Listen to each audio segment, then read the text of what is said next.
Saison. Ce matin, une femme a disparu dans l'oblique du soleil. Plus tard, la lune est apparue. Il y a une régularité dans la présence des choses.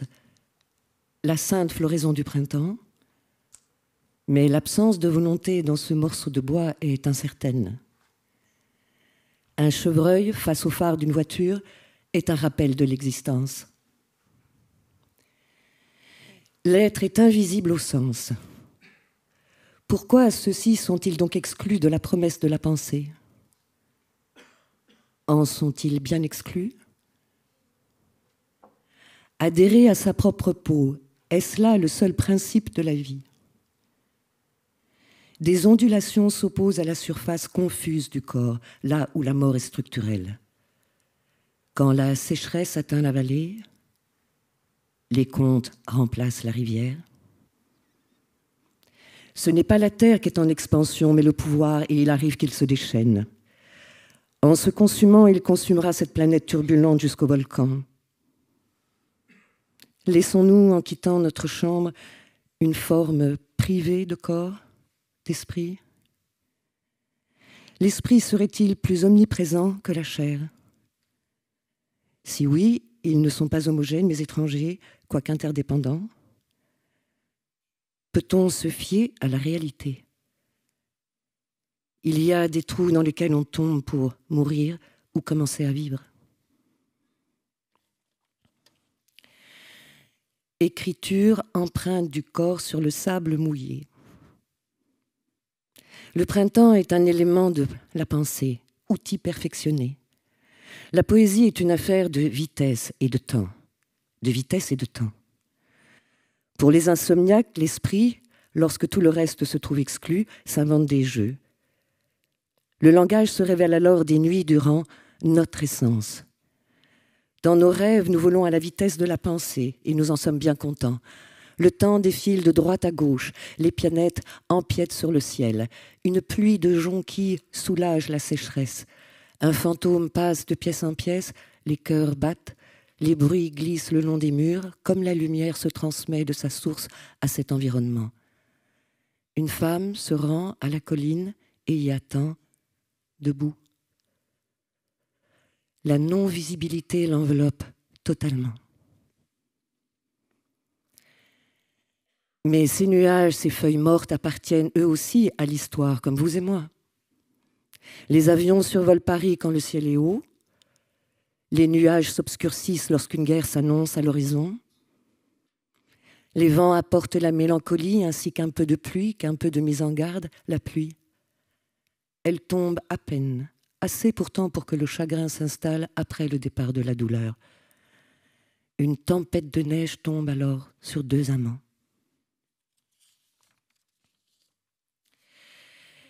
Écrire et savoir que l'on écrit, que cela prend du temps, qu'il faut le décider, qu'il faut aussi de l'encre et voir en même temps qu'il y a un plafond, une chaise, un tapis, qu'il y a de la respiration dans l'écriture, l'inhalation d'un air chaud et insalubre, qu'une vague nous visite comme la grâce, comme le papier, qu'il y a de petits signes que l'on appelle les lettres, de plus grands que l'on appelle les mots, et sous forme de lignes, des pensées. Il y a de la colère dans l'air. C'est l'heure des tempêtes solaires, des comètes désorientées, des éruptions volcaniques dans les trous noirs. L'heure est au bois flotté en arrière-plan, au canard sur la vase. L'imagination s'enflamme, se réapproprie le cuivre. Le soleil, plateau de cuivre, chef de clan, enchaîne les planètes à sa destinée. La confusion contagieuse affecte le jardin. Les branches sont touchées par des éclats de l'automne à venir. L'incertitude politique atteint le monde végétal qui peine déjà à résoudre ses propres crises. Il y a des arbres à qui réussit la rudesse du temps, d'autres qui y succombent. Le désir s'est déchaîné ce matin, la faim au ventre, l'insomnie en tête.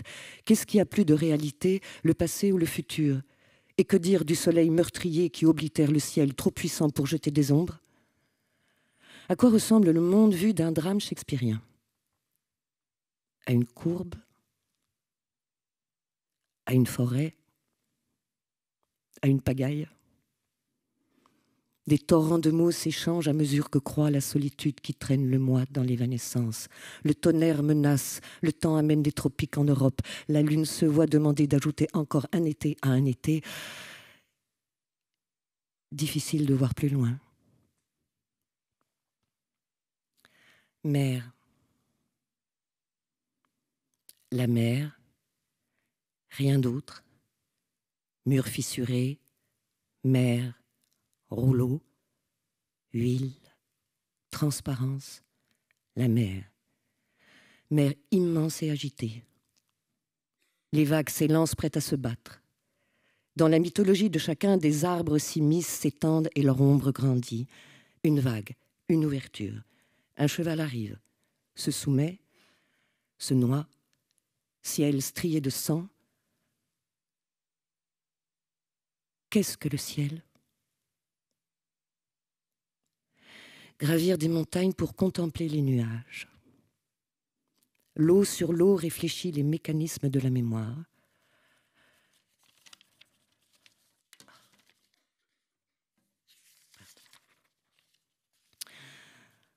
L'explosion du feu des entrailles d'une femme, bataillon en marche, terrifiant. Les soldats couvrent leurs yeux de fleurs selon la saison. Des continents de nuages à la dérive. Mer résolument insomniaque, ciel roulant vers l'est. L'écume blanche recouvre l'eau. Silence inquiétant. La nature féminine de la matière surgit comme essence de la mer. La pluie tombe. Les esprits du feu engendrent stupeur et soif dans l'assistance. L'eau peut-elle avoir soif ? Tandis que le tonnerre concentre l'énergie, des séries de vagues deviennent partitions musicales. La pensée capture les sons et les insuffle à l'orage. La mer ignore la mort d'Achille et ne peut être mise en garde. Nous avons oublié son alphabet. L'espace rétréci se réduit à une fente. Les radiations brûlent des neurones en atteignant le cerveau qui glisse alors dans un profond sommeil, oublie tout et s'annule. Dans un été inventé, le monde éclate. Lentement, des montagnes apparaissent au gré d'une multitude de pièges posés par les divinités. Ces êtres sont-ils encore parmi nous ? Parfois, ils le sont.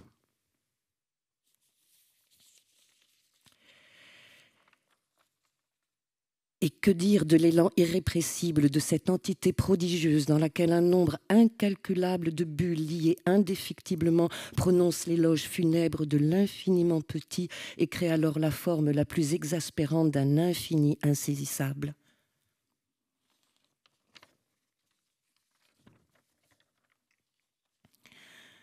Sans même hésiter, les vagues déferlent pour atteindre la parole humaine. Elles proposent une trêve. Quand nous aurons oublié Akkab et ne parlerons plus qu'à Moby Dick, tout nous paraîtra clair. Et la mer cessa d'être la mer pour devenir la mer. Prise au piège des caprices de ce mouvement, il a fallu sortir de cette stupeur pour observer la rencontre du présent et du passé. Là où nous étions au commencement, la mer avait trouvé son rythme, le progrès son lieu, feu sans fumée, apocalyptique, dans une odeur d'algues, de phosphorescence. On entend une trompette résonner dans chaque rayon de lumière. La tête d'un empereur roule dans le sang. D'inquiétants messages ne cessent de nous parvenir. Une partie de l'esprit dit que tout est gris, l'autre est un hors-bord. Les deux hémisphères ont du mal à se connecter. Le sommet des montagnes brise une ordonnance royale afin que soit entendue la parole divine. La mer et la lumière ne sont pas affrétées, elles sont au contraire rebelles comme elles l'ont toujours été. Ulysse et Dante sont des fantômes et non de la poussière.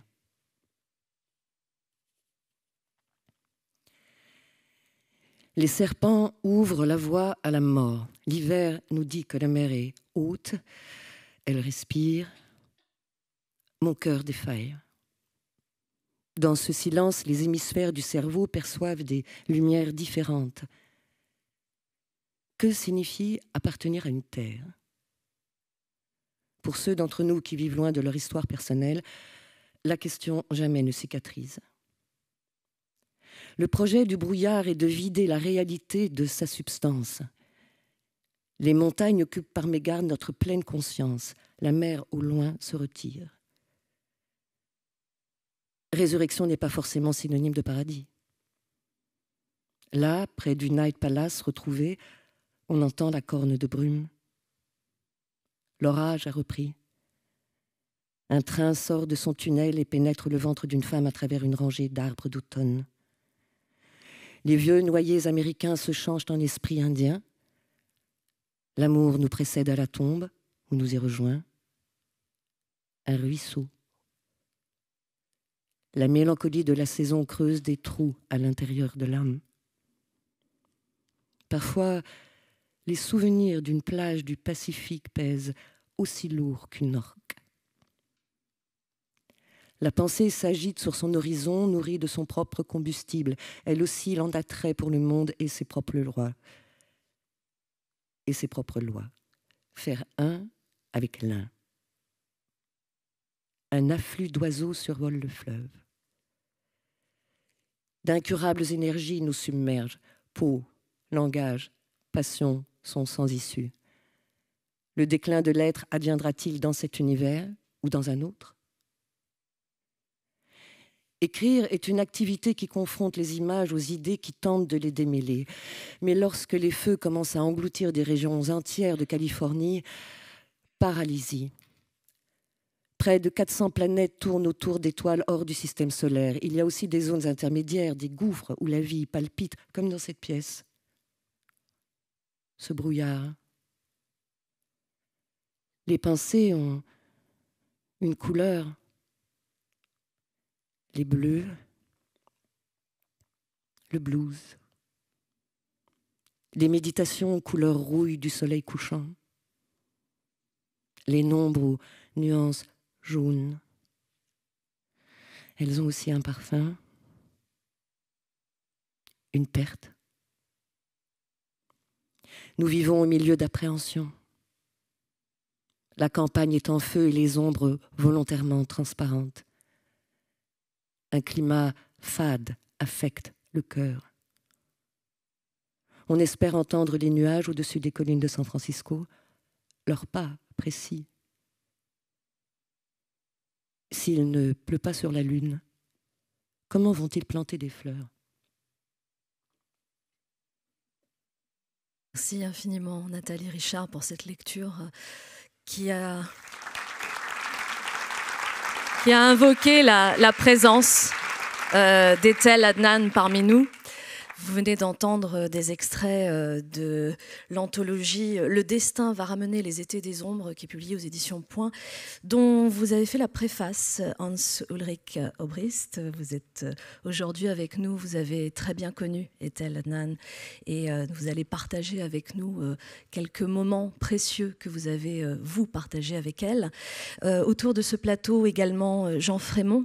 Jean Frémont, vous êtes directeur de la Galerie Lelon, vous êtes écrivain, auteur d'une quarantaine d'ouvrages et vous avez également très bien connu Etel, notamment à travers la poésie, mais pas seulement, puisqu'évidemment la peinture vous lie également. Enfin, Laure Adler, vous êtes aujourd'hui avec nous parce que, évidemment, vous l'avez bien connu et vous avez tiré de ces rencontres un très très beau livre d'entretien intitulé « La beauté de la lumière », publié aux éditions du Seuil. Probablement le dernier entretien qu'elle a accordé à quelqu'un et vous allez nous en parler dans un instant. Hans-Ulrich Obrist, vous avez également en 2012 publié un livre d'entretien dans un genre différent. Les deux livres sont extrêmement complémentaires et nous en parlerons également. Nous écouterons tout à l'heure quelques extraits encore grâce à vous, Nathalie Richard. Alors, évidemment, la première chose que j'ai envie de vous demander, peut-être que la question est très simple, mais elle me paraît essentielle, c'est de comprendre comment chacun d'entre vous a croisé le chemin d'Etel Adnan qui, pour rappel, nous quittait le 14 novembre 2021 à l'âge de 96 ans. Elle fermait les yeux sur ce monde qu'elle a si bien regardé, contemplé et raconté à sa manière unique. Peut-être commencer par vous, Hans. Comment avez-vous rencontré Etel Adnan?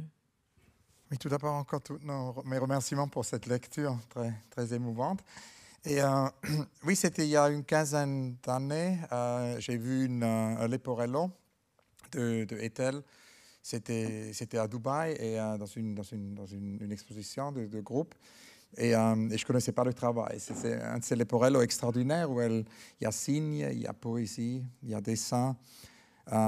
Et j'ai commencé à faire des recherches online et commander quelques livres. Et quelques jours après, j'étais au téléphone avec le poète Mahmoud Darwish, puisqu'on travaillait sur un livre avec Suzanne Hefuna, dont il a contribué des poèmes. Et je savais que Darwish connaissait très bien l'œuvre d'Ethel, donc je lui ai dit, puisqu'il y en avait tellement de livres à commander, qu'est-ce qu'il faudrait lire? Et Darwish disait, Ethel n'a jamais écrit une mauvaise ligne, il faut tout lire. Donc j'ai commandé des dizaines et des dizaines de livres et c'est devenu un peu comme pendant mon adolescence Robert Walser où j'ai tout lu, non? Et il y a parfois des écrivains, on lit vraiment toute l'œuvre et c'est ça qui après a mené à la première rencontre et à partir de là on s'est vus tous les mois, tous les 2 mois. Jean Frémont, je vous pose la même question. Je disais, vous l'avez rencontré à travers des cercles de poétiques, c'est bien cela? Oui, moi j'ai rencontré Ethel et Simone quand elle... Voilà. Je ne sais plus exactement en quelle année, mais il y a 30 ou 35 ans. Je crois que Simone me disait que c'était en 88. Elles habitaient à San Francisco à l'époque. Elles avaient déjà un appartement à Paris, mais elles habitaient à San Francisco et c'est là que je les ai rencontrées.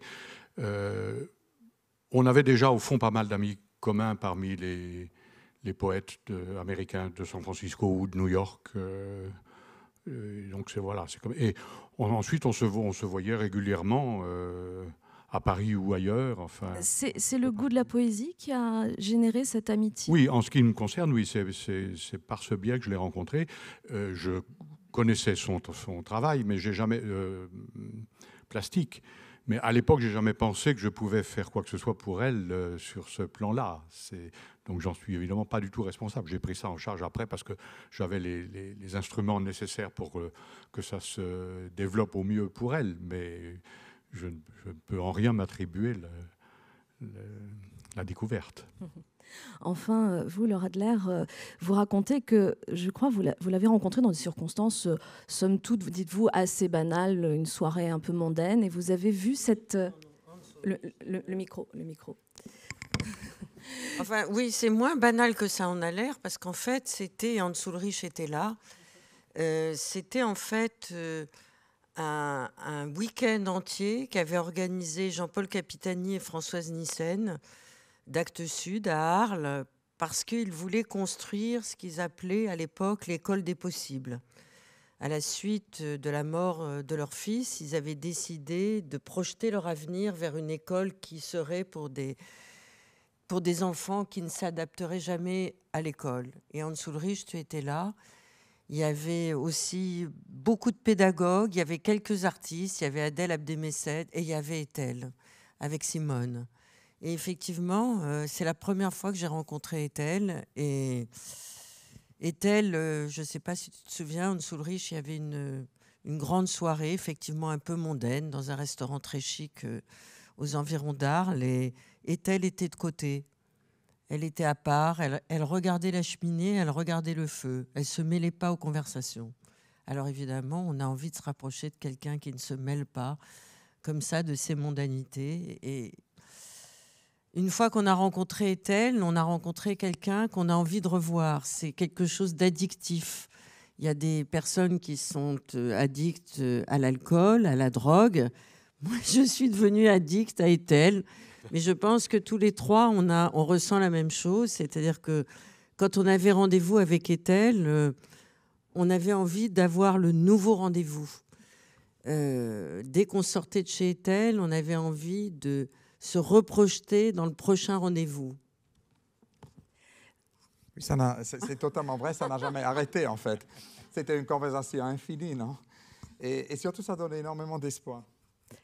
Alors, la rencontre, c'est une chose avec la personne, et puis il y a la rencontre avec l'œuvre. Il y a l'immersion dans ses textes, dans sa peinture si particulière. C'est une artiste, on en parlait tout à l'heure en coulisses, qui m'a donné le sentiment d'être une artiste, je dis, kaléidoscopique, c'est-à-dire qu'elle est plurielle à tous les sens du terme, à la fois dans ses origines, à la fois dans sa manière de travailler. Elle a besoin du texte, elle a besoin de la couleur, elle a besoin du dessin. Qu'est-ce qui, à vos yeux, Jean Frémont, par exemple, fait qu'à un moment donné, et c'est sur le tard, elle explose comme artiste, peintre, plasticienne? Pourquoi, à un moment donné, le monde se rend compte qu'il y a quelque chose de particulier dans sa peinture? Alors, elle a raconté un petit peu les débuts. Elle était professeure d'esthétique dans un collège en Californie. Et une de ses collègues lui a dit « Mais comment tu enseignes l'esthétique et tu ne peins pas, c'est pas possible. » Et elle a répondu « Mais je suis très maladroite. Ma mère m'a toujours dit que j'étais très maladroite. Je ne saurais jamais. » Raison de plus, lui a dit son amie. Elle lui a donné tout de suite quelques instruments en disant « Vas-y. » Et évidemment, comme c'est dans le tempérament d'Ethel, de faire des choses toujours simples, directes, justes, naturelles, comme ça. Ces tableaux ont été immédiatement des choses vivantes et authentiques, très, très simples, très vite. Je veux dire, on ne peut même pas trouver... Je n'ai jamais vu des tableaux... Bon, peut-être les tout premiers ont... Évidemment, il y a toujours des influences.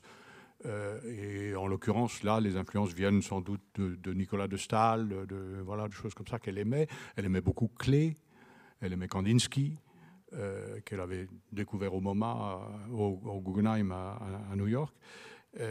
Mais très vite, elle a trouvé son ton, tout de suite presque.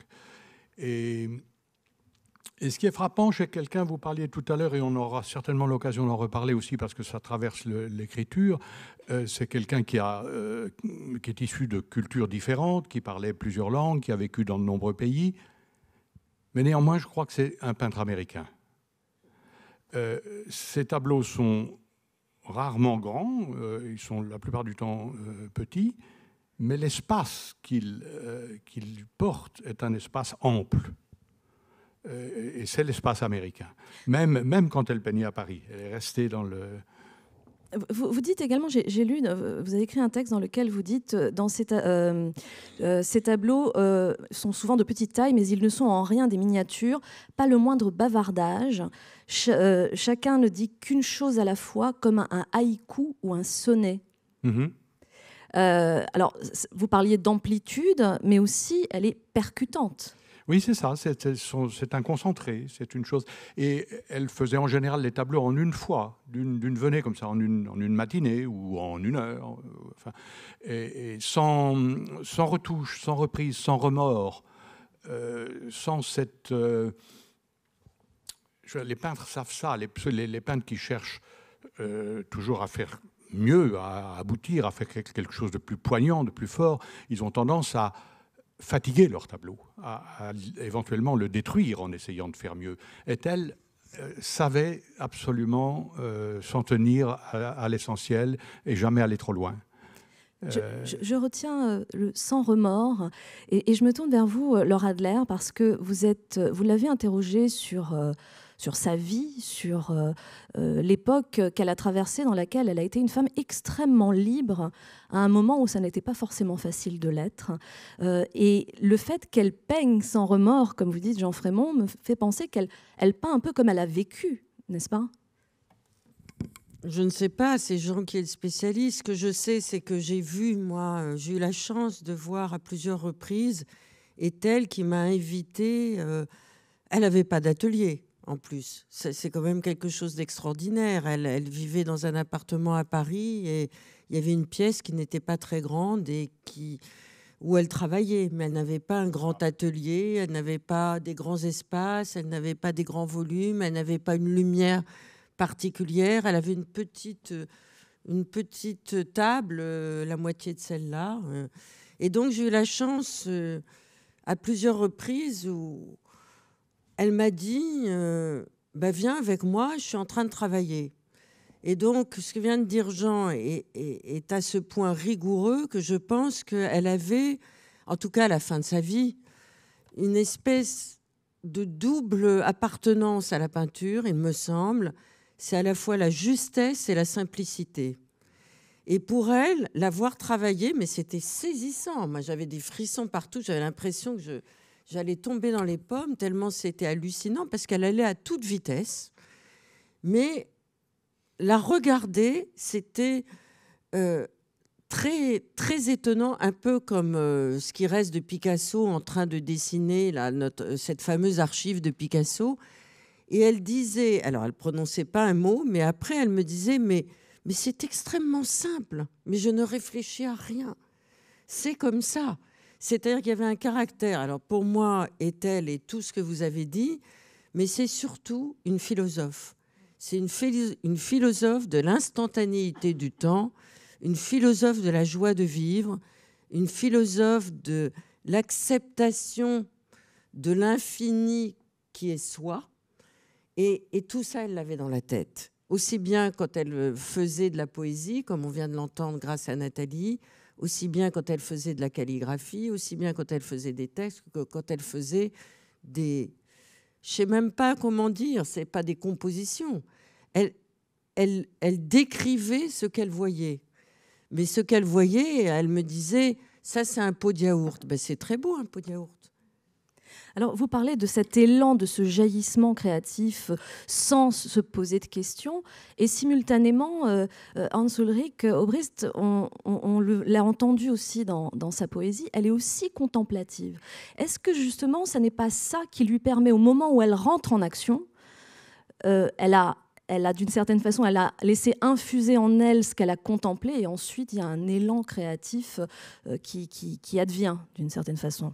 Non, ça c'est très vrai ce que vous dites, oui, puisque je pense qu'il y avait quelque chose d'un calme, souvent aussi d'un silence, et après c'était comme une éruption en fait. Et ça c'est pas seulement dans la peinture, c'est dans toutes les formes d'art qu'elle a pratiquées, c'est dans le journalisme, c'est dans la poésie, c'est dans tous ces textes. Quand elle a commencé à écrire, elle a écrit très très vite. C'était comme, on en a parlé d'ailleurs tout à l'heure, c'était comme des éruptions. Et c'est intéressant, parce que tout à l'heure, vous parliez en fait, tu as parlé de Staël et aussi, oui, elle a parlé de Klee et de Kandinsky, mais le seul artiste sur lequel elle est vraiment dans toutes mes conversations revenue sans cesse, c'est Paul Klee. Et un jour, je lui ai demandé pourquoi il y a cet éternel retour à Paul Klee. Elle m'a dit que pour elle, Paul Klee, c'est en fait un philosophe, puisque c'est en fait un philosophe, un artiste, un peintre, un musicien. Tout ça, c'est trop étroit. Non, c'est comme un Gesamtkunstwerk. Et avec Klee, elle me disait, c'est un acte de découverte, non, à travers un processus d'exploration. Et je pense qu'il y a ça dans toutes ses œuvres. Si c'est un texte qu'elle écrit, si c'est un dessin qu'elle fait, c'est toujours un processus d'exploration. Comme elle disait, c'est comme un bateau dans l'océan, puisque en fait, l'artiste ne dirige pas la peinture, mais c'est en fait la peinture qui dit à l'artiste d'où aller, non? Et donc, il y a ce courage qu'elle voyait chez Klee d'aller dans l'inconscient et de voir aussi le côté terrifiant des êtres humains, parce qu'il ne faut pas oublier ça non plus, parce que je pense que dans la peinture, il y a souvent un optimisme. C'est comme des talismans. C'est Simone Fattal qui a fait un magnifique texte, d'ailleurs le plus beau texte, d'une certaine façon, sur cette idée que les tableaux d'étel sont des talismans qui donnent de l'espoir. Mais après, il y avait évidemment aussi le côté très terrifiant des humains, en fait, souvent dans la littérature. Beaucoup plus dans la littérature que dans les tableaux. Et chez Klee, elle voyait ces deux côtés, puisqu'il peignait des jardins paradisiaques et en même temps une sorte, oui, côté terrifiant.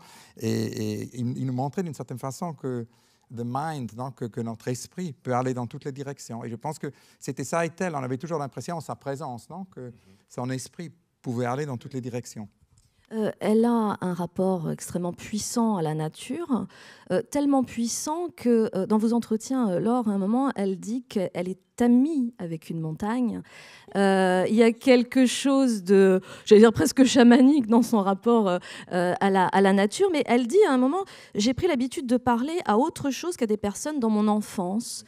Est-ce que d'une certaine façon, on ne peut pas imaginer, pardonnez-moi, j'extrapole peut-être, mais que son rapport à la nature vient de là, de la nécessité d'un ailleurs, de communiquer avec autre chose qu'un quotidien trop étriqué. Elle racontait qu'elle était fille unique à Beyrouth, et elle racontait que sa mère, pour vaquer à ses occupations, l'asseyait dans le jardin, un petit jardin à Beyrouth. Elle était là, assise toute seule, enfant, sans jouets, ils étaient relativement pauvres. Et elle raconte qu'elle parlait aux fleurs, aux arbres, aux nuages. Aux oranges. Oui, aux oranges, etc. Et évidemment, quand un enfant parle aux oranges et aux nuages, les nuages lui répondent, j'en suis sûr. Hein. Et oui, c'était vraiment ça. Oui, oui. Et Laure a raison aussi en attirant l'attention sur la philosophie d'Ethel. Fondamentalement, tout est lié dans ce qu'elle a fait.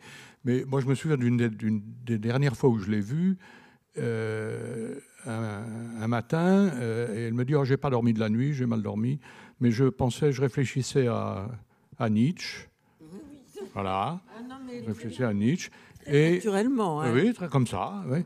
Et ce matin, en me levant, j'ai pensé que... et je me souviens de la phrase exacte. Elle dit « j'ai pensé que la couleur, c'était l'expression de la volonté de puissance de la matière. » Voilà. Cela va de soi. Tout simplement. Surtout quand on lit Nietzsche. Petit déjeuner. Elle parlait beaucoup de Nietzsche ces derniers mois. C'est parce que aussi quand j'ai fait la visite à Erquy, la dernière visite au mois de septembre, il y avait un très long moment de silence, peut-être d'une quinzaine de minutes. Et après, soudainement, une éruption où elle parlait 10 minutes de Nietzsche. Elle vivait donc en Bretagne les dernières années, c'est bien cela ? L'été en Bretagne, et vous me disiez tout à l'heure qu'elle contemplait la mer, donc toujours ce rapport à la nature jusqu'au bout, qui était essentiel. Alors j'en profite puisque j'ai évoqué la nature qui est dans les poèmes qu'on a entendus tout à l'heure, Hans Ulrich Obrist, l'anthologie. Sur quelle base a-t-elle été constituée ? Qu'est-ce qui a déterminé le choix des textes de cette anthologie ? Oui, en fait, c'était parti d'une conversation avec Bernard Comment. On avait parlé de cette idée de rendre accessible plus accessible des textes qui souvent ont été publiés dans des petits livres. Non, les derniers 5 textes d'Ethel étaient sortis comme petits livres. Ce sont des textes extraordinaires.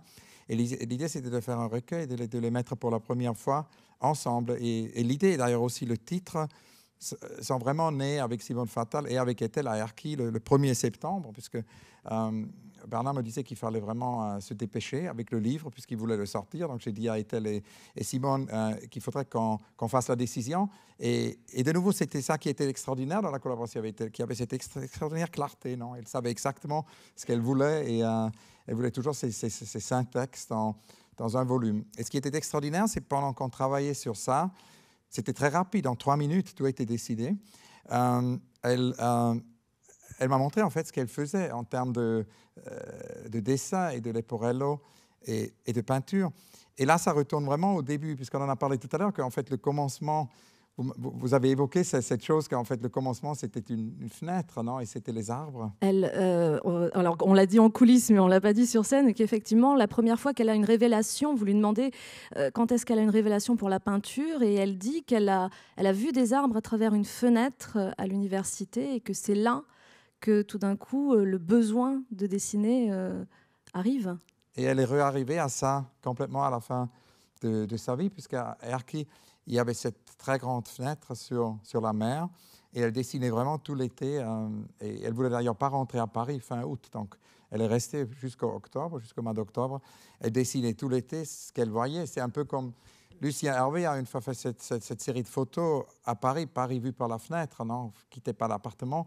On pouvait en fait faire un portrait d'une ville, non, juste en regardant tous les jours par la fenêtre. Donc elle a dessiné les bateaux, elle a dessiné les couchers de soleil, mais elle a aussi dessiné ce qui est rare en fait dans l'œuvre d'Ethel. Elle a dessiné les gens. Elle a dessiné les gens qui passent. Et surtout, dans les derniers Leporello, elle commençait à dessiner les oiseaux. Parce que devant la fenêtre d'Ethel et de Simone, il y avait énormément d'oiseaux qui volaient. Donc, dans ce moment, elle faisait que ça, elle dessinait. C'est quasiment abstrait. C'est peut-être les Leporello les plus abstraites qu'elle a faites.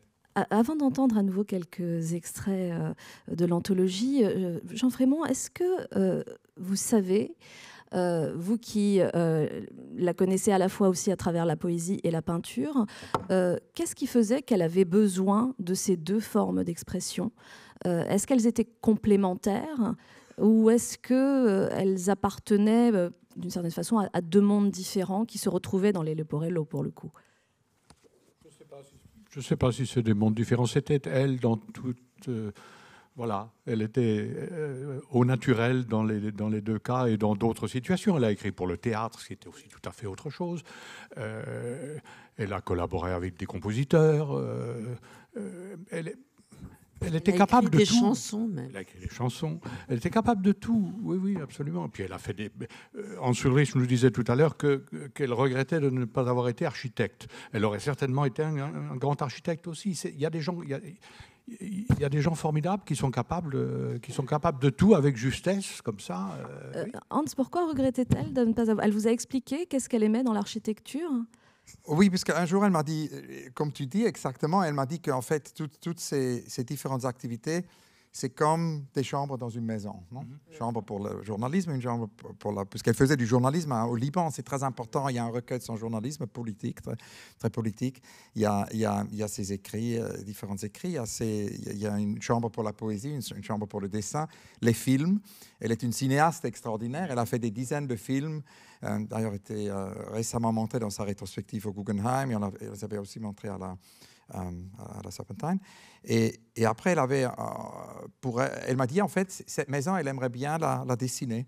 Parce qu'en fait, son rêve d'enfance, c'était vraiment de devenir architecte. Mais elle m'a dit que pour elle, ce n'était pas possible à cette époque, en fait, d'étudier l'architecture et de devenir architecte. Et c'est pour cette raison qu'il y a eu cette passion qu'elle a eue pour l'architecture quand on était ensemble avec elle, et d'ailleurs aussi avec Agnès Varda à Arles.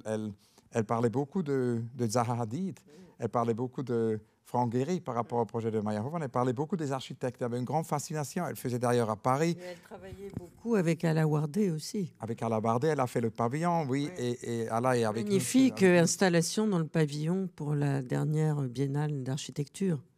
Avec les arbres aussi. Absolument. Les oliviers. C'est ça. Et donc, en fait, elle a d'ailleurs fait une conférence avec Zaha Hadid à l'Institut du monde arabe où elle a fait un hommage, elle a fait un poème au pavillon de Zaha. Et donc, un jour, je lui ai dit, mais c'est donc son projet non réalisé, l'architecture. Elle m'a dit qu'elle avait deux projets non réalisés. L'un, c'était de faire de l'art public, puisque pour elle, c'était vraiment cette idée d'aller dans la ville avec ses peintures. Et c'est pour cette raison que ces dernières années, elle a fait énormément de céramique, elle a fait énormément de frises, elle a fait des grandes tapisseries qui peuvent être installées dans des grandes salles, non? dans des théâtres, dans des salles. Et elle a fait des choses aussi pour des universités, d'ailleurs, carrément dehors. Donc ce projet non réalisé, elle est même arrivée à le réaliser. Donc, mais l'architecture est restée non réalisée. Dans quelques années, je lui ai demandé de summarize, comment on dit en français, de sommariser, non, de faire un sommaire, de récapituler l'idée. Et elle m'a dit en fait qu'elle imagine elle a fait beaucoup de dessins qu'elle avait envoyés par email, et elle m'a dit qu'en fait, que ça serait vraiment bien que, évidemment, le terrain a beaucoup d'arbres. Ça pourrait même être une maison de forêt.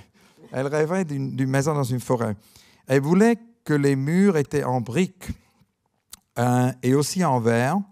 Et là, c'est très intéressant parce que ça nous amène à la fenêtre. Il y a votre point sur la fenêtre. Elle disait qu'il n'y avait pas de fenêtre, mais il y aurait que des portes. Mais les portes seraient très, très longues et verticales. Il y aurait plein de portes. Et ces portes-là, transparentes, seraient les fenêtres. Et donc, elle a fait tous les plans. Donc, chaque carré serait 1 mètre. Donc, c'est mesuré. La terrasse serait aussi en briques. Il y aurait un atelier workshop. Et de l'atelier workshop, on arriverait directement dans la cuisine. Et de la cuisine, on arriverait directement dans la salle à coucher. Et de la salle de coucher, on arriverait directement sur un deck à l'extérieur. Et le toit serait flat, serait donc avec du bois. Et voilà. Et elle espère que ça se réalise. Je vous propose d'écouter encore un extrait. Nuit, conversation avec mon âme, 3. Chère âme, Écoute-moi. Tu ne vis pas en moi, mais tout autour, dans un cercle, un nuage. Dors auprès de moi, là où personne ne dort. Ne me fais pas attendre, car nous savons si peu l'une de l'autre. La fièvre monte, celle qui atteint les jeunes prédateurs en balade. Pourquoi sommes-nous plus seuls quand nous sommes ensemble, où que nous soyons?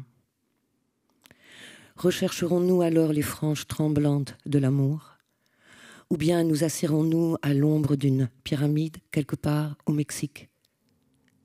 Les nuages. Les nuages.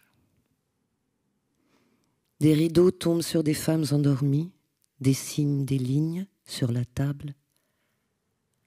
Reste avec moi. Un instant, dans ma souffrance.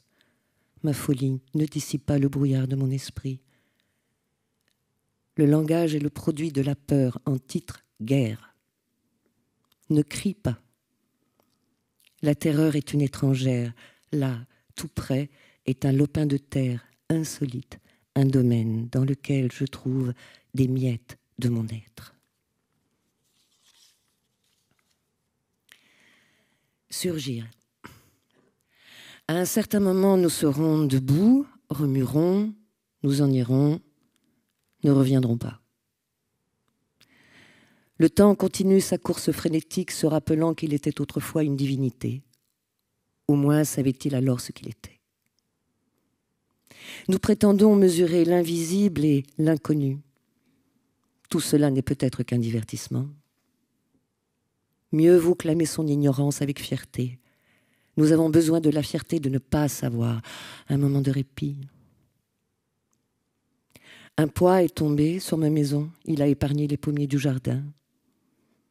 Dans l'intervalle, de nombreuses pensées exprimées dans de nombreuses langues se sont accumulées. Penser prend du temps et probablement ressemble au temps puisque nous ne pouvons déterminer ce qu'ils sont respectivement ou comment ils interagissent ou se voient l'un l'autre. La marée vient à son propre rythme. C'est pourquoi elle ne commet jamais de crime. La réalité s'est mise à flotter dans la cour que nous nommons le réel. Nous n'avons aucune idée de la façon dont la transformation s'est opérée, ni de l'endroit où l'eau s'en va tous les jours de chaleur. La philosophie traitait de ce genre de choses, mais elle a fait banqueroute, comme en ville, les banques. Laisse les morts enterrer les morts. C'est ce que nous avons dit à un homme qui venait de perdre un fils dans un accident de voiture. Dans le port, des lignes de bateaux, toujours aussi dynamiques, s'apprêtent à partir, à entamer un voyage, et partout des voix résonnent. Entre la volonté et sa destination, il peut y avoir des champs et des champs, mais la volonté peut plier et ne pas reculer. Je préfère quand même le pouvoir de l'amour, quoiqu'il ne cesse de nous faire balancer entre obscurité et lumière du jour. L'amour est le résultat d'un coup de dé, le coup historique de Mallarmé. Il surgit parfois avec l'évidence d'un théorème de géométrie, nettoie tout sur son passage, nous fait atterrir sur une planète lointaine et pourtant peut couler dans le caniveau, chassant les feuilles mortes sur les bas-côtés d'une route poussiéreuse. Une douleur radicale a traversé ma vie de bout en bout. Une large bande de lumière est passée sur la face cachée de la lune. Ce genre de mouvement modifie le monde. Tous les jours ne sont pas bons à garder. Oui, Tom, pas tous. Nous avons dit que prévoir quelque chose pourrait en précipiter la fin. Je suspendrai donc mon jugement. De toute façon, nos systèmes financiers tissent autour de nos cous une toile en acier dans laquelle nous nous prenons, lentement, mais sûrement. Déplacer le silence. Presque toutes mes croyances m'ont déserté. Je prends cela comme une sorte de délivrance et de toute façon, elles n'ont jamais été trop nombreuses. Nos maisons sont encombrées, nos esprits aussi, alors un feu aussi dévastateur que possible pourrait bien purifier l'air, agrandir l'espace, faire place au silence. Année après année, nous ne faisons qu'amasser la poussière. Prométhée se rebellait, et Zeus mourut plusieurs siècles plus tard. De grandes étendues de neige remplacent les banquets que tenaient les dieux sur le mont Olympe. Les skieurs préfèrent les choses ainsi. J'ignore ce que je ferais si je pourrais me déplacer plus facilement. Je ne commencerai pas d'Elfe, c'est certain. Peut-être aimerais-je y mourir. En plein été, les rochers de Delphes sont brûlants. Ils enflamment la peau et le cœur. La révélation abonde par là-bas. Je dois simplifier ma pensée. Aller aux racines des oliviers que j'ai plantés sur mon île. M'asseoir près d'eux. Regarder chaque feuille. Commencer tôt le matin. Et puis fermer les yeux et laisser le soleil du matin toucher mon visage. Aller vers la Méditerranée, au coin de la rue, plonger dans son eau, son sel, ses couleurs acides, sa chaleur. Oh, Seigneur, arrêtez de penser. Être simplement, et pendant des heures d'affilée, fusionner avec cette sorte de conscience végétale et métallique tellement puissante. Prométhée nous donna le feu, non pas pour brûler tout ce qui est vivant, mais pour illuminer le ciel. Et maintenant, même notre feu intérieur carbonise. Sommes-nous saints d'esprit? Je suppose que oui, et c'est le danger, car la raison veut que les incendies continuent. Les incendies prolifèrent, en effet. On peut dire qu'Hiroshima a été un méga feu de joie, un feu déterminant. Le reste du monde a très bien dormi cette nuit-là. Et nous dormions la nuit dernière quand Rafina, le plus ancien port d'Athènes, a brûlé. Il devait y avoir des descendants de Zeus parmi les morts. Le problème n'est pas qu'ils sont morts, mais que nous n'avons pas pleuré. Vous savez, les couchers de soleil sont d'une beauté violente, je dirais qu'ils le sont par définition, mais il y a des lumières, même pas colorées au sens habituel, des lumières élémentaires, mercurielles, argentées, sulfureuses, cuivrées, qui nous arrêtent, nous font perdre l'équilibre, ouvrir les bras sans savoir que faire d'autre, comme foudroyés, mais par un éclair doux. Bienvenue. J'attends ces lumières, je sais que certains d'entre vous le font aussi, où que vous soyez. Je veux dire, quand vous êtes au bord d'un océan, seul, dans le calme de votre esprit. Soyez planétaire. Je veux aller dans ces endroits que mes rêves déploient ou qui s'étalent sur des cartes postales ou des publicités. Ce désir pourrait être pathétique, mais il ne l'est pas, car son intensité le rachète. Cette nuit, j'ai regardé sur Internet les montagnes rouges du sud de la France. Elles sont faites de porphyre. Elles sont aussi rouges que certaines montagnes d'Oman ou d'autres en Arizona. Nous sommes sur une planète soutenue par rien, entraînée à travers le pur espace, le pur espace par une énergétique étoile de feu en ébullition constante. Nous voyageons sur des terres voyageuses, avancées, toujours avancées. J'ai jeté ma boussole dans les vagues. Elle avait été utilisée par les Arabes pour voyager jusqu'en Chine et malheureusement par les colonisateurs qui ont suivi. Je l'ai jetée. J'ignore la suite et ne veux pas la connaître car je me suis également débarrassée de ma curiosité. Que reste-t-il? Cette saison de chaleur et de vent, le dîner de ce soir et ces larges bandes de vagues frémissantes aux différentes nuances de vert qui me fendent le cœur avec leur incroyable beauté. Nous sommes les témoins des derniers jours de cette civilisation telle que nous la connaissons. Par les baies vitrées de l'appartement, j'observe l'océan. Puis quelque chose remue. Les choses apparaissent, dit-on, en se transcendant. On l'appelle être. On l'appelle cette vague. Cela pourrait aussi bien être des chants.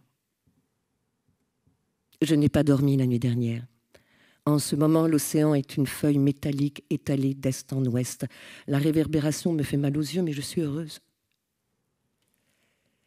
Les jours passent, apportent des surprises, des amis viennent et ce sont des messagers, oiseaux de bon augure. Ils soulèvent le ciel et nous en avons besoin. Je m'efforce d'aller marcher en bordure de la ville, suivant la marée, pas à pas. Une heure passe après l'autre, puis le soleil lance de nouveaux rayons. La radio dit que Paris connaît une vague de chaleur. La température va atteindre 40 degrés. C'est un climat tropical et rien ne garantit que la chaleur ne s'élèvera pas au-delà. Il fait encore chaud, encore plus chaud en Bretagne. Les poissons appellent à l'aide. Comme moi, souvent, c'est ainsi. La plupart des gens prennent la guerre comme elle vient. C'est judicieux sans doute. Certains récupèrent des métaux ou d'autres résidus de bombes et fabriquent des poignards avec ces débris. À partir d'armes dédiées au meurtre de masse, d'autres armes sont fabriquées plutôt artistiques et mortelles à l'échelle privée. Mais la mort est singulière. Tuer un ou plusieurs est tout aussi inacceptable et aucune consolation n'est possible dans de telles affaires. Et la tuerie se poursuit, atteignant un point où l'accepter devient une question de survie personnelle et où nous considérons la moralité comme un luxe dont on peut se passer. La fête sanglante continue et nous l'observons dans un désespoir total. Il ne reste plus qu'à être prêt à aller au bout de n'importe quoi, comme se brûler les yeux, métaphoriquement et physiquement, en regardant suffisamment longtemps le soleil, comme lorsque vous étiez enfant à Beyrouth et que les larmes coulaient. C'étaient des moments transcendants. Je n'ai pas rêvé la nuit dernière, ni la nuit précédente, n'ai même pas dormi. J'ai contemplé les différentes nuances de la nuit, sa richesse infinie.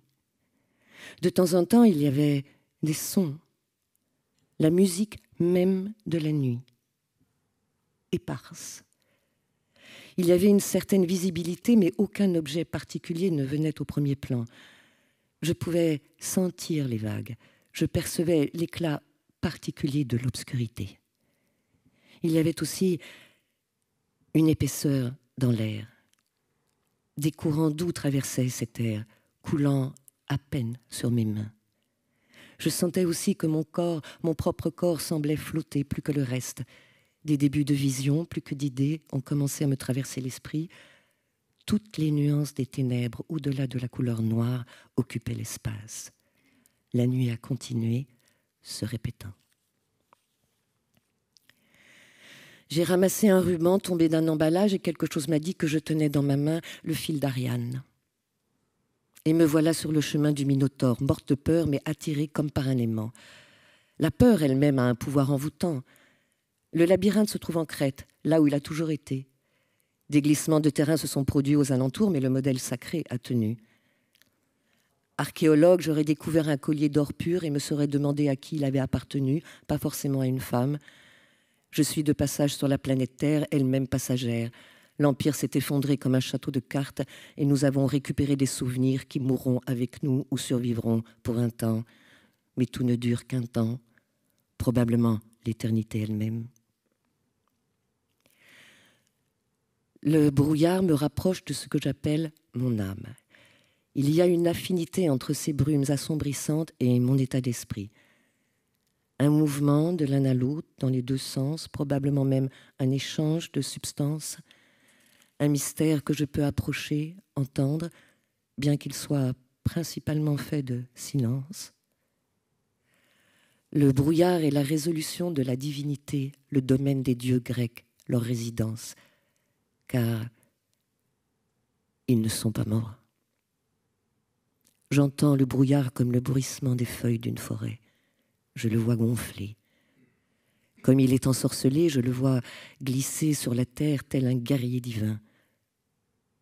Parfois, je me demande si je ne finirais pas ma vie dans une sorte de fusion avec l'une de ces volutes.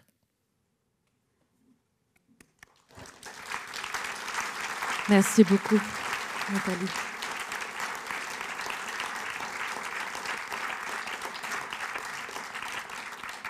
Alors, en écoutant ces poèmes, Laure Adler, je me suis dit qu'on a parlé tout à l'heure de sa capacité à la contemplation, à contempler la nature, et simultanément, lorsque j'entends ces textes, je me dis que son degré d'empathie avec ce qu'elle regarde relève de l'engagement, alors que la contemplation sous-entendrait qu'il y a une sorte de mise en retrait de ce que l'on voit. Elle est d'un engagement extraordinaire. Elle regarde le monde avec une acuité et avec un feu intérieur extrêmement puissant. Oui, mais elle était très vieille. à ce moment-là. Et je pense que l'expérience de la vie l'a précipité aux avant-postes de la découverte du monde très bruyamment, puisque on a évoqué son rôle de journaliste extrêmement jeune. Elle a couvert la guerre. Elle a pris beaucoup de risques, à la fois des risques physiques, mais aussi des risques intellectuels. Et ensuite, je pense qu'elle n'a jamais eu de plan de carrière. Au contraire, elle a essayé de déjouer tout ce qui pouvait correspondre aux vœux de sa mère. Elle a essayé d'aller à l'aventure. Elle pensait que chaque jour était peut-être un rendez-vous vers l'inconnu. C'est cette faculté de l'inconnu qui, je pense, l'a tenue jusqu'au bout. D'autre part, il ne faut pas oublier que c'était quelqu'un qui a fait de longues études. Et elle a fait des études de philosophie à la Sorbonne. C'est quelqu'un qui était immensément cultivé, même si elle ne le disait jamais. Vous avez parlé de Paul Klee. Moi, elle m'a aussi beaucoup parlé de Matisse. Elle avait une connaissance de l'histoire de la peinture du XXe siècle et du XIXe siècle qui était absolument stupéfiante. Et je crois personnellement, mais je ne sais pas si vous le pensez tous les deux, que plus elle vieillissait, plus elle contemplait le monde comme une espèce d'orgie et que tout était fait et que non seulement elle donnait de la joie quand on la rencontrait, mais qu'elle aussi, elle avait cette capacité qu'une philosophe assez peu connue en France, hélas, qui s'appelle Jeanne Hersch, qui parlait de cette capacité d'étonnement en nous que nous voyons un peu trop somnoler. Eh bien, je pense qu'elle, dans les 15 dernières années, en tout cas, elle avait cette faculté de se réjouir de tout. Mais c'est très difficile de se réjouir de tout. On passe notre temps à nous plaindre de tout et à geindre sur son propre sort. Alors qu'elle approuvait le monde, approuvait la beauté du monde, approuvait chaque seconde qui lui était permis de vivre et trouvait quelque chose dans chaque événement qui pourtant ne l'est pas pour nous. Je prends un exemple, un bouquet de fleurs, un bouquet d'anémones rouges. Elle pouvait le regarder pendant des heures et y trouver une joie, pas simplement pour le peindre, mais pour le regarder. Et savoir regarder, c'est quelque chose, je pense, qui est extrêmement difficile. Mais comme le disait tout à l'heure Hans Ulrich et Jean en coulisses, c'est vrai que chaque seconde de sa vie, c'était une seconde aussi d'une éternité où elle avait vécu le monde non seulement avec acceptation, mais avec une volonté d'enchantement. Et gourmandise. Dans tous les sens du terme, là. Hans ? Non, c'est un sommaire magnifique, en fait, d'Ethel, je pense. Et peut-être je peux ajouter juste une chose qui est, en fait, elle parlait souvent de cette idée, par exemple, par rapport à ses textes, non, les textes qui sont dans le livre, ou même les différents aspects de sa pratique, qu'est-ce qui pourrait tous les lier. Et un jour, elle me disait, en fait, pour elle trouve très fortement que nous vivons dans un monde de la séparation. Et elle veut qu'on vit dans un monde ensemble, non? Togetherness, not separation. Et je pense que ça, c'est fondamental, même par rapport... Parce que dans ces 5 textes, il y a très fortement aussi cette idée d'une communion avec plein d'êtres, avec toutes les plantes, avec une communion et non pas une colonisation, comme elle disait. Non? Et je pense que c'est cette idée de l'être ensemble et non pas de la séparation. Et elle disait aussi que nous vivons dans un monde de suspicion, mais nous avons besoin d'amour. Donc l'amour et non pas la suspicion. Et la troisième chose, c'était en fait aussi très urgent dans notre monde aujourd'hui, c'est l'idée d'un futur commun et non pas l'isolation qu'elle voyait un peu partout. Et je pense que ça, c'est quelque chose qu'on trouve beaucoup et dans ce sens-là, elle restait politique aussi jusqu'à la fin, puisque c'était vraiment urgent pour elle, ces 3 points. Est-ce qu'on pourrait dire quelques mots sur son rapport à la langue, sachant qu'elle a grandi avec plusieurs langues autour d'elle. Elle parlait français, anglais, arabe. Elle a grandi dans un monde où on parlait différentes langues. Jusqu'à quel point pensez-vous que ça a influencé son travail poétique et son regard sur le monde que d'être à la croisée des chemins, une sorte de tour de Babel ? Moi, ce qu'elle m'a raconté, c'est que quand elle est partie aux États-Unis, elle ne parlait pas un mot d'anglais. Ça ne l'a pas beaucoup gênée parce qu'elle l'a appris très vite. Elle était poreuse par rapport aux langues, effectivement. Et elle parlait un drôle de sabir. Hein. Elle parlait sa langue, en fait, je crois. Hein. Elle avait développé une langue à elle. Elle parlait grec. Elle avait pas enfant, elle parlait grec avec sa mère et turc avec son père. Et puis un petit peu l'arabe avec les copains dans la rue, quoi. Voilà.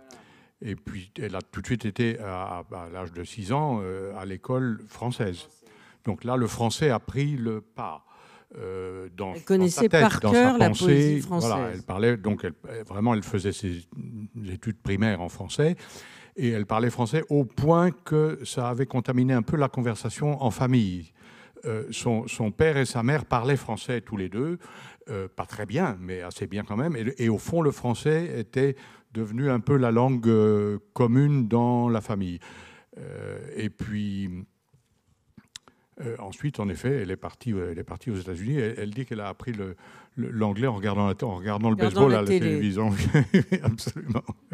Il faut quand même être assez doué pour ça, quand même. Hein, oui. Et alors, évidemment, toutes ces langues ont certainement constitué d'abord une ouverture immense, formidable. Et elle n'a jamais vraiment... Et alors, j'ai oublié de dire qu'elle parlait évidemment le turc aussi, parce que ses parents parlaient turc entre eux. Voilà. Hans, vous avez... on a parlé beaucoup des leporello, et je suis certaine que beaucoup de gens ici savent ce que c'est, mais peut-être pas tout le monde. Peut-être préciser en quoi ça consiste, parce que ça me semble assez caractéristique justement de tout ce que nous sommes en train de dire, de cette diversité, pluralité kaléidoscopique du personnage, Ethel Adnan. Oui, je peux en parler, mais juste pour terminer en fait sur les langues, puisque ce que tu dis me fait aussi rappeler cette chose qu'en fait, on ne savait jamais, avant un rendez-vous avec Ethel, dans quelle langue le rendez-vous aura lieu. Parfois c'était français, parfois c'était anglais. C'est toujours elle qui décidait, mais on ne savait pas auparavant. Bon, Louise Bourgeois était comme ça, hein, pareil. Et pour les leporello, non, en fait, les leporello, il y en a beaucoup de leporello très différents. C'est au début, les premiers leporello, c'est vraiment là où toute la pratique se fusionne d'une certaine façon. Parce que dans les premiers leporello, elle souvent aussi, elle traduit. En fait, il y a souvent aussi cet aspect-là, ça oscille entre l'arabe et l'anglais. Et je pense que ça aussi, c'est très important qu'il y a aussi cet aspect est-elle comme traductrice. C'est encore toute une autre dimension. C'est vraiment un peu comme dans la superstring theory. Il y en a autant de dimensions chez Ethel, non? Et donc, dans les premiers leporello, on trouve souvent un texte. On trouve peut-être aussi un texte qu'elle traduit. On trouve des dessins, on trouve des signes. Et après, peu à peu, elle se libère et les leporello deviennent quasiment aussi libres que les tableaux. Je pense, dans les 10 années dernières, 15 années dernières, parfois, il y a des leporello qu'avec des arbres. C'est carrément des calligraphies. Parfois, il y a des leporello qu'avec des signes. Par exemple, par rapport à Apocalypse arabe, elle a fait énormément de signes, non, et de dessins de signes. Et là, il y a un leporello qu'avec des signes. Il n'y a pas de texte, pas d'écriture. Et il n'y a pas vraiment de dessin au-delà de ça. Et après, il y a ces leporello, ces derniers leporello qu'on a évoqués, où après, c'est vraiment une contemplation de ce qu'elle voyait. Il y a aussi énormément de leporello qui sont très autoréférentiels à l'idée de l'encre. Parce qu'en fait, elle aimait beaucoup les peaux avec l'encre et elle les dessinait. Donc, il y a des leporello entiers qu'avec des... on appelle l'encrier, oui, qu'avec des encriers.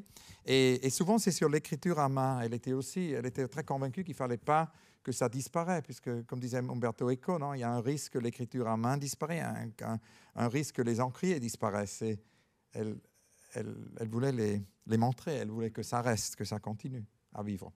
Alors, vous dites que ça continue à vivre, si vous le permettez, Jean Frémont, je vais vous citer. Vous dites, quand on referme le leporello d'Ethel Adnan, qu'on le replie avec soin après l'avoir regardé, quelque chose continue de se dérouler en nous, comme la parole lente d'un conteur oriental ou la mélodie d'un chant populaire traditionnel. Et à vous écouter tous les trois, j'ai l'impression que ce n'est pas seulement le leporello qui crée cet effet, j'ai l'impression que vous, Laure, après les entretiens et toutes les rencontres que vous avez pu avoir avec elle, en vous écoutant tous les trois, on a l'impression qu'elle est là encore en train de d'infuser encore dans votre esprit qu'elle est omniprésente d'une certaine manière. Est-ce que je me trompe, Laure Adler? C'est-à-dire qu'au début, quand elle a accepté de faire ses entretiens, Simone n'était pas vraiment pour, et je la comprends. Donc, il y a eu des petites difficultés pour prendre des rendez-vous, ensuite pour confirmer des rendez-vous. Ensuite, je ne savais pas si j'avais vraiment rendez-vous. Est-ce que je pouvais pousser la porte parce que la porte d'Etel n'était jamais fermée. Donc, est-ce qu'on rentre chez quelqu'un avec qui on a rendez-vous, mais sans savoir si vraiment on est attendu, etc., etc. Donc, il y a eu une espèce de ruse de l'esprit ou de l'âme, pour employer un terme que Nathalie a lu dans un des poèmes d'Etel tout à l'heure.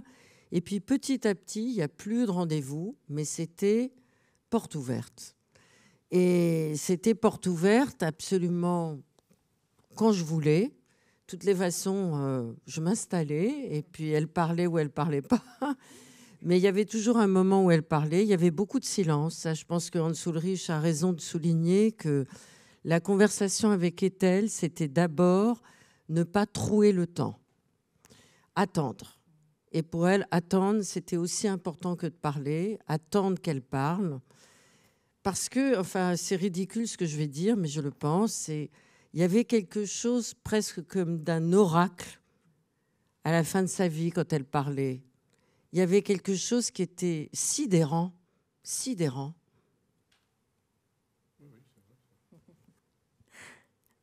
Que dire après ça? Hans, justement, vous dites à un moment donné, enfin plutôt, elle vous dit, parce que vous lui demandez qu'est-ce que c'est qu'un intellectuel pour elle. Et elle répond, je crois qu'un intellectuel, c'est quelqu'un qui change l'histoire de son vivant. Et du coup, je ne peux pas m'empêcher de vous demander, est-ce que vous pensez qu'Etel est quelqu'un qui a changé l'histoire de son vivant comme un intellectuel? Oui, oui, j'en suis convaincu. Et c'est pour cette raison que j'ai toujours pensé qu'il faudrait qu'elle ait le prix Nobel. Ça, c'est malheureusement resté un projet non réalisé. Et justement, d'ailleurs, dans la toute dernière interview à Erki, la dernière fois qu'on s'était vu, je lui ai posé ces questions. Qu'est-ce qui lie, non, toutes ces différentes... Ça revient un peu à ces questions qu'on a discutées tout à l'heure. Qu'est-ce qui lie tous ces différents aspects? Et elle me disait en anglais, there is something that links all of the different things. It's what we call our person. There is a link that we don't do purposely. It's there. It's your sensitivity. It's your identity. It's one person in different rooms. Every artwork is a window into this world that only art can access. You can't define these worlds. They are epiphanies. They are visions.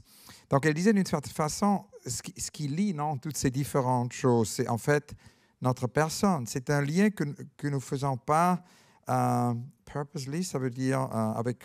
Exprès. Purpose, exprès, oui, merci. Mais c'est là, c'est notre sensibilité, c'est notre identité. C'est une personne dans différents espaces. Et elle dit après qu'en fait, chaque œuvre d'art est une fenêtre sur ce monde que seulement l'art peut accéder. Et tu ne peux pas définir ces mondes. C'est des épiphanies, c'est des visions. Oui, je voudrais rebondir sur ce que tu viens de dire, Hans Ulrich, parce que Marguerite Duras, à la fin de sa vie, expliquait et exprimait de manière très frontale le fait que chacun de nous avait la possibilité d'écrire et que chacun de nous était écrivain, à condition, disait-elle, de savoir descendre au fond de soi-même, ce qu'elle appelait, elle, le puits noir. Etel, elle me fait penser aussi un peu à Marguerite, c'est-à-dire qu'elle nous donnait de la joie, de la possibilité d'exister, et elle pensait que chacun d'entre nous était un artiste. Bon, c'est pas ce que je crois, mais en tout cas... Le destin va ramener les étés sombres, c'est le titre de cette anthologie Hans Ulrich Obrich que vous avez constitué aux éditions Point. C'est des extraits qu'on a entendus grâce à Nathalie Richard, qu'on remercie encore pour cette très très belle lecture. Je vous invite également à aller à la rencontre d'Etel à travers les entretiens de Laure Adler, La beauté de la lumière aux éditions du Seuil, dans un moment très doux, très, comment dirais-je, profondément humain, où elle s'est beaucoup confiée à vous avec une vérité et une générosité assez exceptionnelle. Enfin, que dire? Je vous invite, si vous ne la connaissez déjà, à la découvrir et puisque vous la connaissez, j'en suis certaine, à la relire encore et encore. Merci beaucoup à tous les trois d'avoir partagé cette expérience avec nous.